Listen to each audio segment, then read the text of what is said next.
Hello, good people of podcast land. So wonderful to see you again. Thanks for coming out. I am Anthony Token Squid Price. See, it says so right there, Token Squid. With episode number 4 of the I Am Damaged podcast. This is a presentation of Tomac Entertainment. Any proceeds which occur as a result of this podcast, well, those proceeds will go to the Gold Star Ride Foundation, which is a 501c3 charity organization that helps the families of fallen military heroes. Again, what we're doing with this podcast is just reading my personal journals. These books right here. We're just reading through them. I'm not going to opine. I'm not going to tell you my thoughts. I'm not going to tell you what I'm thinking as I read through them again. I'm just going to read them because primarily they're 18 years old. Today's episode starts on June 18th, 2008, and today is November 6th, 2025. So when you do the math, they're 17 years old, more than 17 years old. I have said this before, and I'll say it again. If what happened to me were to be made into a movie, and you went into the movie theater and watched that movie, you would walk out of the movie theater saying that could never happen in real life. Well, I'm here to tell you that it can, it does, and it will. I wanted to wait another week before putting out this particular podcast, but then as I was going through the pages and the paragraphs and making sure everything lined up real nice on the screen, I decided that this was necessary to get this one out quicker. I want to get into a better rhythm. I'm sorry it's been so long since my last one, but I want to get into a better rhythm, and this one just seemed like it had to be done right away. We're not going to go very far. I think this one is about a month worth of reading that we're going to do. Maybe not even quite that. We're going to start on June 18th, 2008, and we're going to end, I don't know, sometime in July. Anyway, we'll get to that as we get to it. Again, episode number 4 with the I Am Damaged podcast. June 18th, 2008, Wednesday, 2 a.m. I'm watching the Civil War history show, West Point. Interesting tidbits include U.S. Grant received 8 demerits in 1 year for skipping church. 200 demerits was expulsion. Jefferson Davis was court-martialed for drinking off campus. U.S. Grant graduated 21st out of 39 cadets. George McClellan graduated 2nd out of 59. Robert E. Lee was 2nd, and he also never received a demerit. 2nd to who? Charles Mason, whoever Charles Mason is. Then I put personal notes in here. Study Stonewall Jackson's life. Study Sherman's life. Study U.S. Grant's life. George Custer, last of 35, youngest general at 23. Grant sent 30,000 rations to the defeated army immediately after the surrender. The sons of West Point did love their enemies as Jesus directed. June 27, Saturday. Devon is 14 today. I'm really behind on this book. This is probably the greatest reason for my continuing debt. July 24th, 2008, Thursday night. I haven't written anything for a long time, and today I couldn't wait any longer. For 2 days, I have not been able to find my journal, and that's why I'm in a new book today. Great and horrible things have happened to and around me, and I'm not sure where to begin. Professionally, I've had 2 customers balk at my price structure, so I've incorporated a new policy. Write the invoice with all the numbers on it, then I tell the customers to give me whatever they want.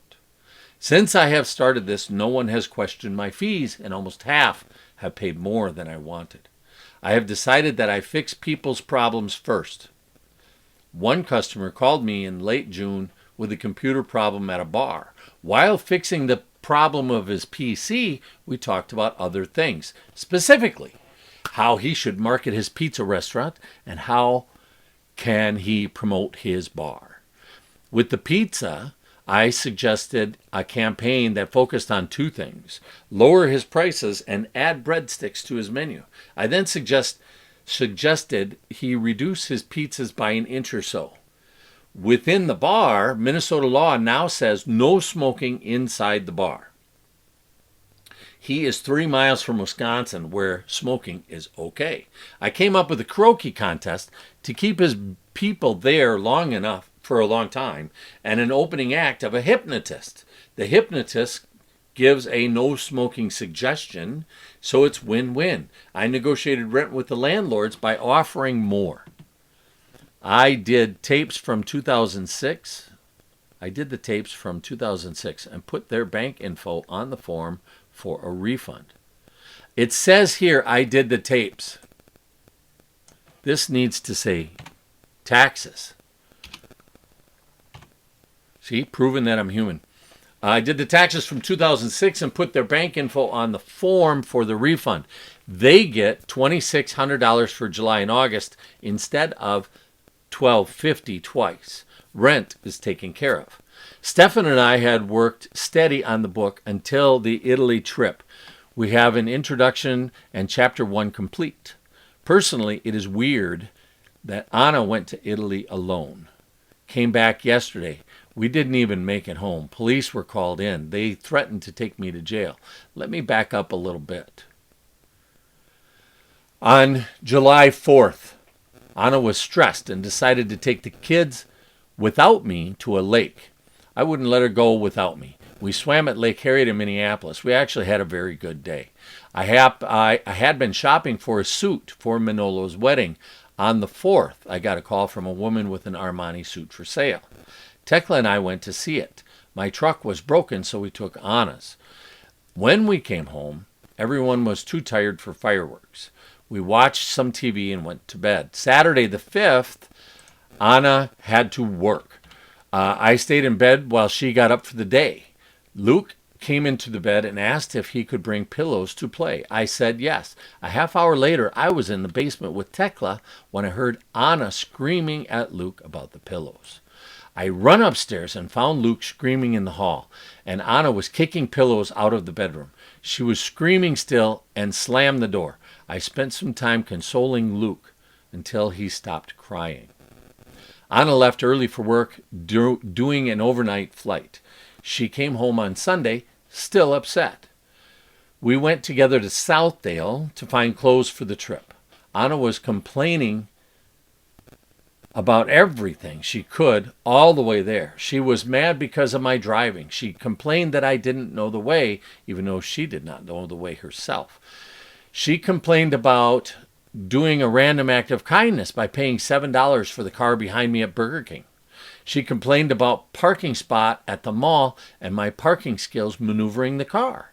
She started to argue with 3 girls who made eye contact with Luke. Even with all of this, when we entered the mall, I made a concerted effort to take her hand and walk through the mall. In the 5 hours we were there, I held her hand for almost 3 hours. She was fairly happy when we came home. Sunday, she went off to work again, and Monday she came home late, even though I asked her to be home early so I could do some PC customers. Wait, this is not right. That's actually an entry in the journal. Wait, this is not right. Anna came home Friday the 4th from work.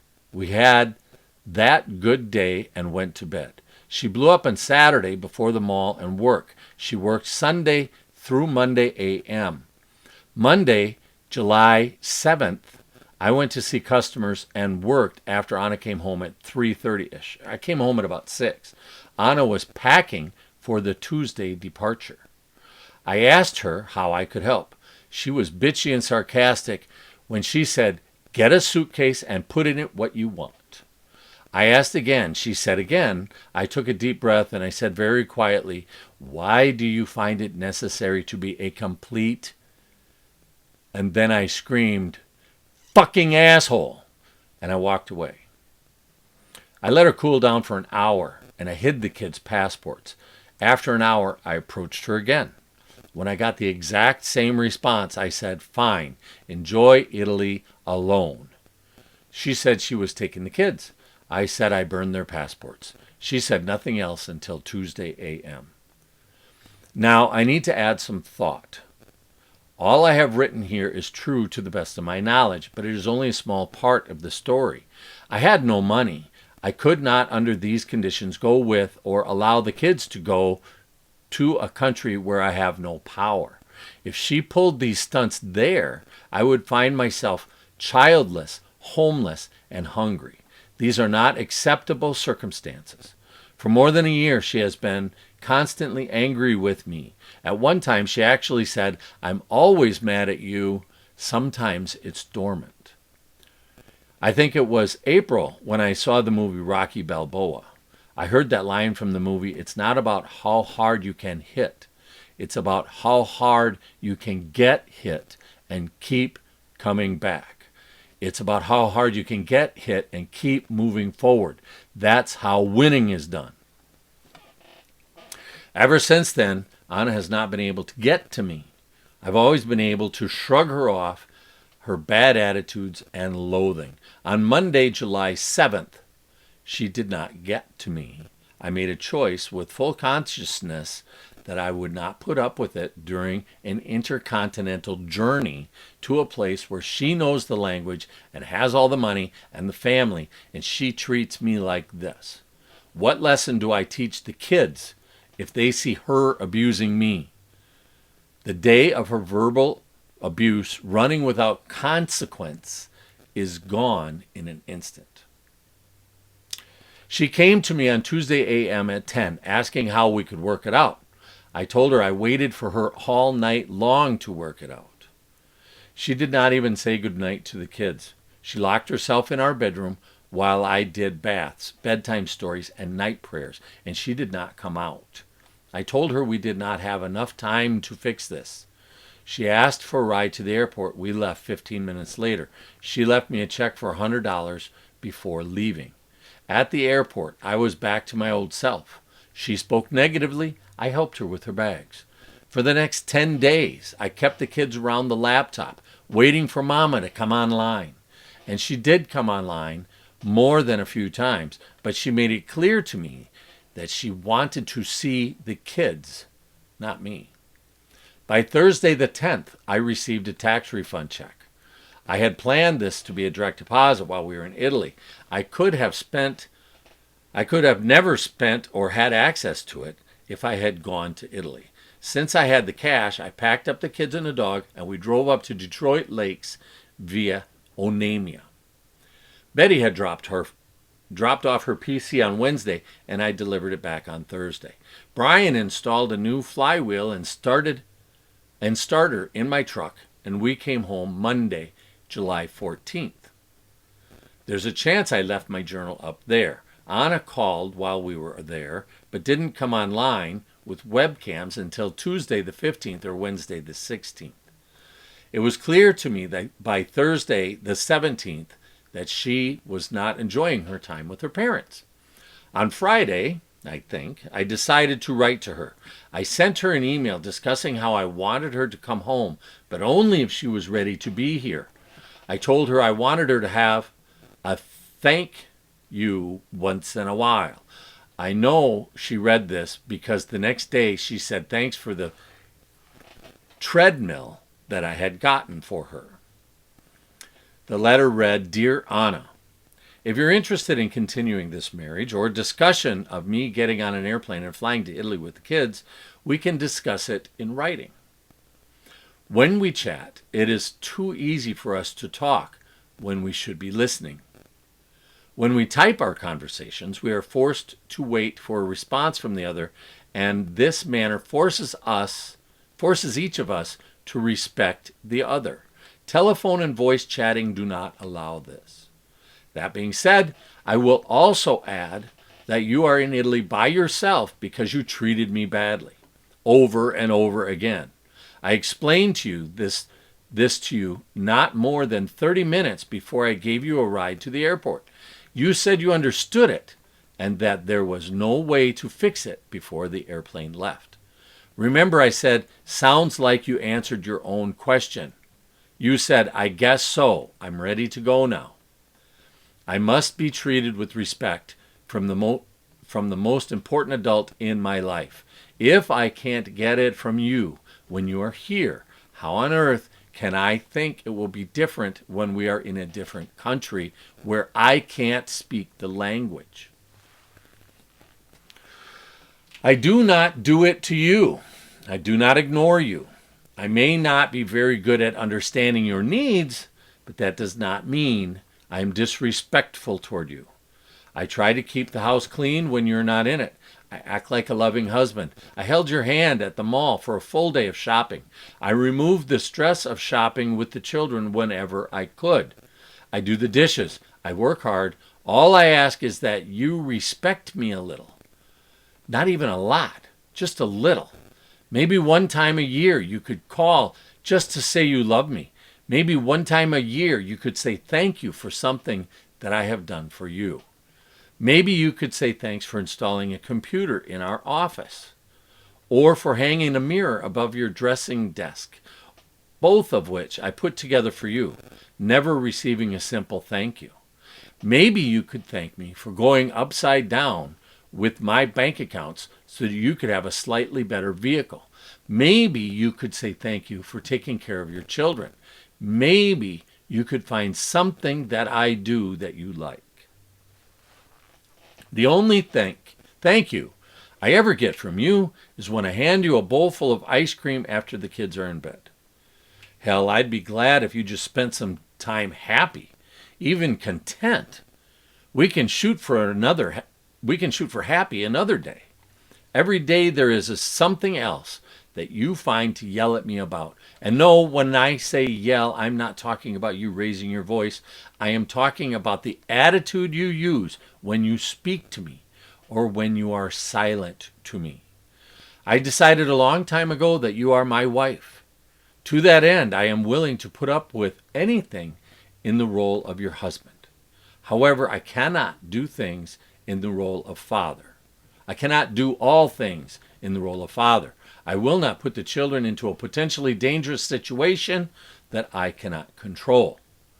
We went for a bike ride last evening. Luke rode his bike all the way to the gas station where we put air in the tires of your bike.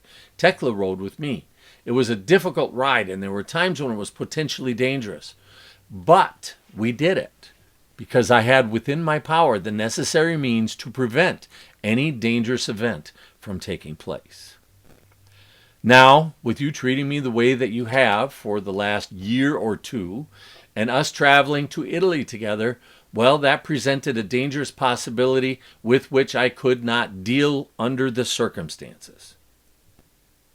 It would have been okay if we had money and we were staying in a hotel and we were traveling as a family in which all parties were interested in being together in Italy.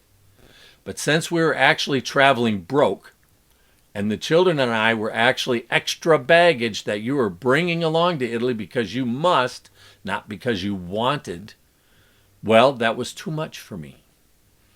These are the issues that kept us here. When you are willing to discuss these things, I will be happy to listen to anything and everything you wish to say. I'm looking forward to the days when we are an active family again.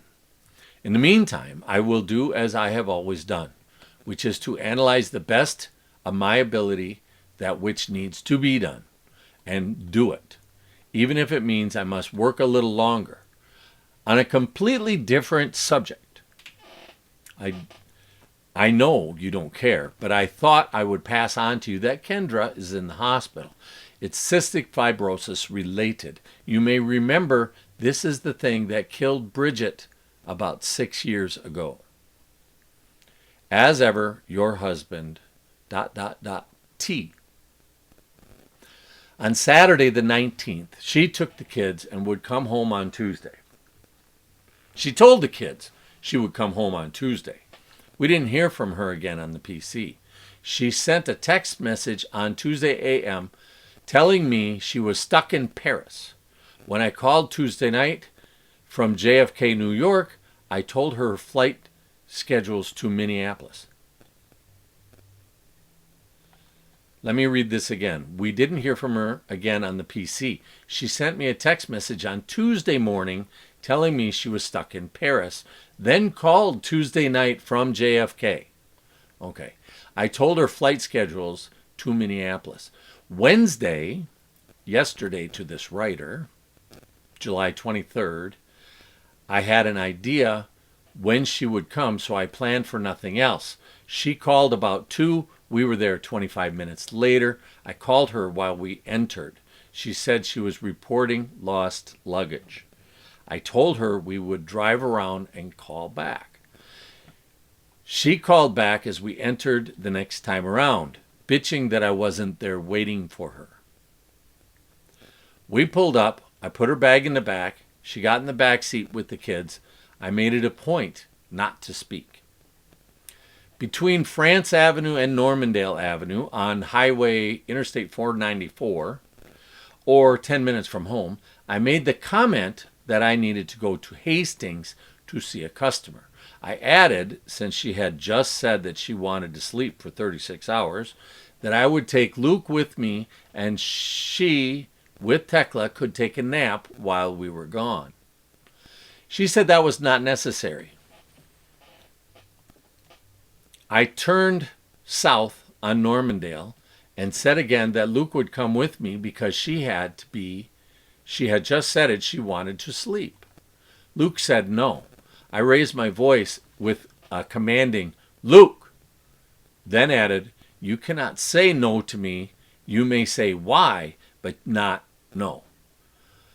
Anna chimed in against me. He doesn't want to go. He doesn't have to go. I asked why she would contradict me in front of the kids. She said something belligerent, to which I said, either Luke comes with me or we all go together. Anna said, I guess we're going to Hastings, and I began to drive in that direction. She said something like, why don't you leave me? To which I answered, because I made a promise to love you in good times and bad until death do us part. She asked if I was threatening to kill her. She said it was over because she was in hell already. She went on some more and some more. Around Xerxes Avenue on Old Shakopee Road, I said she should apologize for telling us she was so tired, complaining of her lack of sleep, when she was willing to give up her sleep to come with us to Hastings. She pretended not to understand or not to agree, but I repeated my statement 3 times, then I stopped. She started with her crap. Why do you put me in hell, etc. And I didn't speak anymore, but she wouldn't stop. I thought what the kids are learning is okay behavior. I thought about what the kids were learning was okay behavior. I thought about how she had 15 days straight without the kids, and now she's bringing this attitude. I could feel the goosebumps forming on my back as she continued. I couldn't even hear the words anymore. I drove about 18 blocks, saying nothing. I decided to take no more. I hit the brakes hard after making sure no cars were around, and I turned right to park off the main street. I then screamed at her to get out. She didn't move. Only the words I could say were, get out. I got out, and I opened her door, saying, get out. She said she would call the police. I said, call them, and grabbed her purse from the floor, throwing it to the street, still telling her to get out. When I heard her talking on the phone, she said, I don't know where I am. I said Verde and Old Shakopee Road in Bloomington, loud enough for the dispatcher to hear. I got back in behind the wheel. I heard her say, Luke is 5 and the girl is 2.5. Luke was actually 6 and Tekla was 3.5. I corrected her loud enough for the dispatcher. Then I heard her say, he's 46. I corrected her again. In 2008, I was 45. The police were there quickly. Anna got to go back to the squad car while the other cop talked to me. He told me the laws were written against me and that he could arrest me if they wanted. The lady cop asked me to get out of my truck so she could talk to Luke. The police got stern when I hesitated. We drove home in silence, skipping Hastings, because the police told us so. As of this writing, I'm on my second night on the couch. My hand hurts, so I'm going to hope to finish this writing tomorrow with a fresh hand. Thus comes to an end episode number 4 of the I Am Damaged Journal. And on this note, I'll just say, just in a quick recap, this is the I Am Damaged podcast. My name is Anthony Token Squid Price, and I am only reading my journals to you so that I can share them with the world in a format that they can take in completely. Number 1 on that list is my son, Luke. You heard me talk about him. He was 5.5 or 6 in that previous little diatribe. Any proceeds that result as a part of this podcast will be donated to charity, 501c3 charity. And this is a presentation of Tomac Entertainment. We'll see you here in episode 5.